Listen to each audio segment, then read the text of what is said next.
Hi everyone, today's the 19th of November and it's getting colder by the day. In my last video I spoke about the early onset warning signs and symptoms, so to speak, of depression and my depressive episodes in particular. Things like brain fog and withdrawal, for instance. So today I'm going to do sort of part 2 of that and what that sometimes has led on to in the past. So if any of you guys are experienced this, hopefully that will help you maybe try and think about how to come out of it. So I also tend to struggle with agitation and irritability when I'm suffering, and these can be like little things like around the house or at work. I'll notice things get heightened, and that'll lead on to my anxiety levels heightening as well, and that can be quite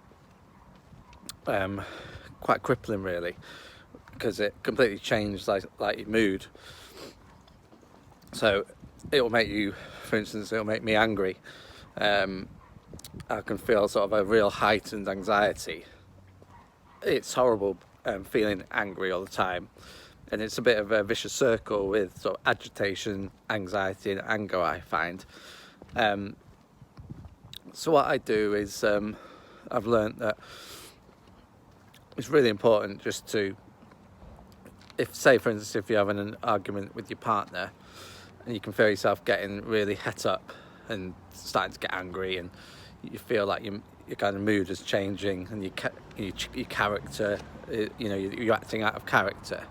It's really important you take yourself away from that situation as quickly as possible. So just go for a walk, for 10 minutes, do some deep breathing exercises to hopefully sort of calm your anxiety down. So just take deep breaths,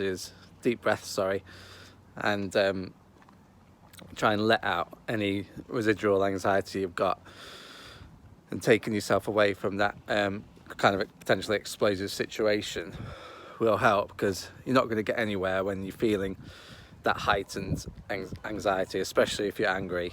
You'll end up saying things that you don't mean, and the situation will just get worse and worse. So yeah, just look out some meditation as well. Meditation's helped me a lot. Mindfulness as well. You can try that. That is based on kind of meditation, a lot of it, but it does go deeper into things. If that's something you think will help, do that. But certainly just get yourself out of that situation. Take a breath, and just try to calm down, basically, and gather your thoughts and let the dust settle. Actually, it's a bit like a can of Coke. You kind of when you get a can of Coke that if you shake it up, when you open it, it'll burst everywhere and fizz everywhere.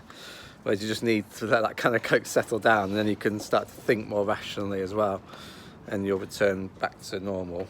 So that's how I kind of try to deal with it. It is very difficult, but the more times you do it, the better you'll get at it. Just try not to react, and that will help, and it will pass as well. There's obviously times when your anxiety and your overall mood is going to be worse than other times, but try and do these techniques and thinking about things through and talking it through can only help.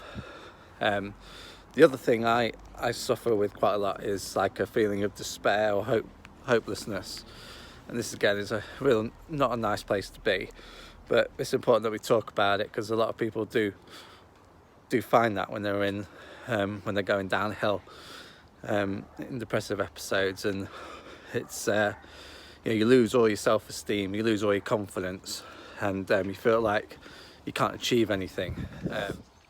And to try and come out of that sort of despair, hopelessness, it will pass. And like in my last video, you can do things to try and jolt yourself out of it. So even if it's like little things, like set a time where you're going to get up every day, a little list of achievements that you want to do. Start small, start off with if you are in that frame of mind, and then it will just grow from there. And eventually you'll find that you'll kickstart yourself back into gear.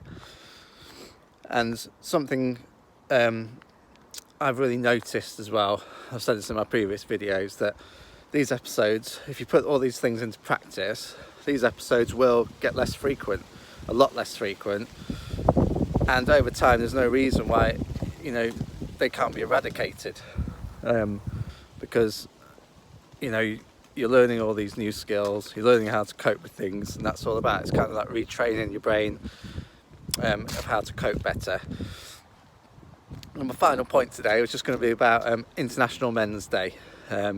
It's important that we recognise International Men's Day and that we keep talking to each other. Men especially aren't good about speaking out, but we really need to. So please, guys and gals, if you are low and you need to talk, just do it. Keep talking. Thanks, people. Bye bye.